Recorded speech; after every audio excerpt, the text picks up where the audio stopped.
एकदम ठिक छ नि भाइ होइन आज कस्तो महसुस भएको छ तपाईँलाई जस्तै हामी राप्रपामा चाहिँ एउटा राष्ट्र र हिन्दू धर्म सापेक्ष राष्ट्र बनाउनुपर्छ भन्ने विषयमा एकदम के कस्तो छ तपाईँको बुझाइ केही छोटकरीमा भन्न चाहनुहुन्छ भने केही कुराहरू राख्नु होला एकदम खुसी थियो हो हाम्रो अध्यक्षजीलाई भेटेर एकदम खुसी लागेको छ अध्यक्षज्यू हामी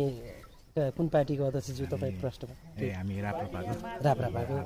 श्री माननीय राजेन्द्र लिङ्गेलज्यू हजुर अब राष्ट्रियताको लागि चाहिँ हामी जहिले पनि हात अगाडि बढाउनेछौँ हजुर हामी अब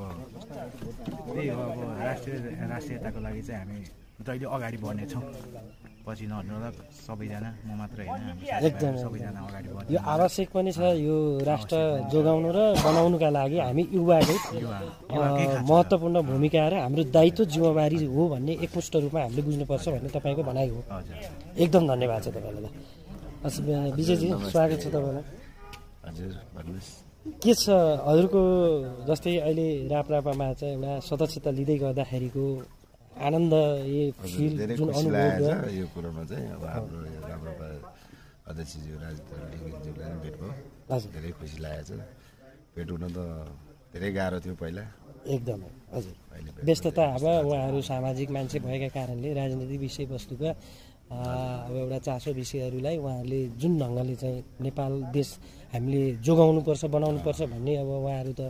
लागिरहनु भएको कारणले त्यो अलिकति बाधाहरू थियो त्यो बाधा आज पुग्यो र हामीले पार्टी प्रवेश गर्नका साथै र अबको यो हाम्रो जुन राप्रपाले बोकेको मूल एजेन्डा अन्तर्गत जुन हिन्दू सापेक्ष हिन्दू राष्ट्र हुनुपर्छ र यो नेपालमा चाहिँ नेपाललाई बचाउनु जोगाउनुपर्छ भन्ने जुन मूल नाराका साथमा हामी युवा के अब एकदमै सक्षम भएर बुझेरै लागेको हो त राप्रपामा भन्ने जुन के कस्तो छ तपाईँको बुझाइ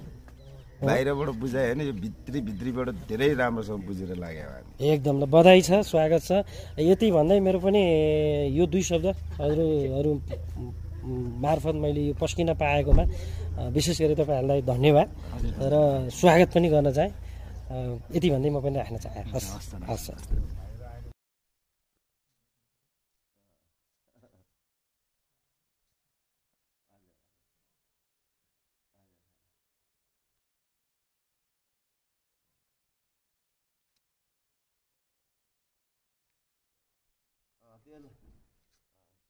सबैले अनुशासन समितिले